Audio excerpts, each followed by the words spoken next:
મહત્વના સમાચાર મળી રહ્યા છે। હાલ ઠાસરા પ્રાથમિક શિક્ષક સહકારી ધિરાણ મંડળીની ચૂંટણી બાદ બબાલ થઈ। ચૂંટણીમાં પરાજિત શિક્ષક સુરેશ પટેલે કરી બબાલ। પોતાની પેનલનો પરાજય થતા અન્ય શિક્ષકોને બોલ્યા અપશબ્દો।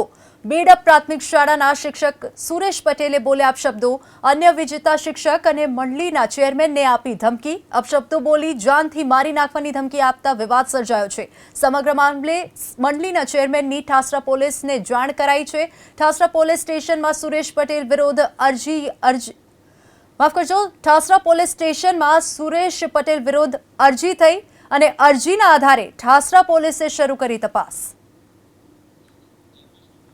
વધુ વિગતો સાથે અમારા સંવાદદાતા જલ્પેશ આપણી સાથે ફોન લાઈન પર જોડાઈ ગયા છે। જલ્પેશ, ઠાસરા પ્રાથમિક શિક્ષક સહકારી ધિરાણ મંડળીની ચૂંટણી બાદ બબાલ થઈ, શું વધુ વિગતો? ચોક્કસ ઠાસરા તાલુકાની પ્રાથમિક શિક્ષક સહકારી ધિરાણ મંડળીની ગઈકાલે ચૂંટણી યોજાઈ હતી। ચૂંટણી શાંતિપૂર્વક પૂર્ણ થઈ। આ જે ચૂંટણી હતી તે પેટા ચૂંટણી હતી। 6 જેટલા સભ્યોનું જે ભાવિ હતું તે કેદ થયું હતું। ત્યારબાદ રિઝલ્ટ આવ્યા બાદ સમગ્ર બબાલ સર્જાઈ હતી। કહી શકાય કે જે રીતના પેનલનો ન વિજય થતા, જે રીતના બૈડપ પ્રાથમિક શાળાના શિક્ષક સુરેશભાઈ પટેલનો તો વિજય થયો, પરંતુ તેમની પેનલનો વિજય ન થતા સુરેશભાઈ પટેલ છે તે ક્યાંક ને ક્યાંક ઉશ્કેરાયા હતા અને ત્યાં જે રહેલા જે શિક્ષકો હતા અને જે શિક્ષિકાઓ હતા તેમની જ હાજરીમાં ગાળાગાળી કરી હતી। સાથે સાથે ત્યાંથી ગાડી લઈ પસાર થઈ।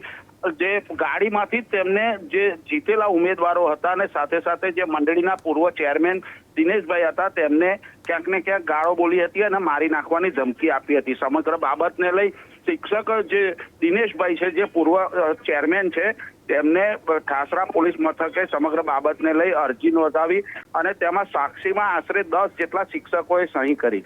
કહી શકાય કે જે શિક્ષકો હાજર હતા તે પણ ક્યાંક ને ક્યાંક સુરેશભાઈ પટેલનું આ વર્તનને લઈ ઘણા બધા સવાલો કરી રહ્યા હતા। જે રીતના સુરેશભાઈ પટેલ હવે મંડળીમાં ચૂંટાયા છે તો જો એમનો આ સ્વભાવ ક્યાંક ને ક્યાંક મંડળી માટે ભારે પડી શકે તેવી પણ ચર્ચાઓ જે શિક્ષકો છે તે શિક્ષક જગતમાં થઈ રહી છે। જી જલ્પેશ, આભાર સમગ્ર માહિતી બદલ।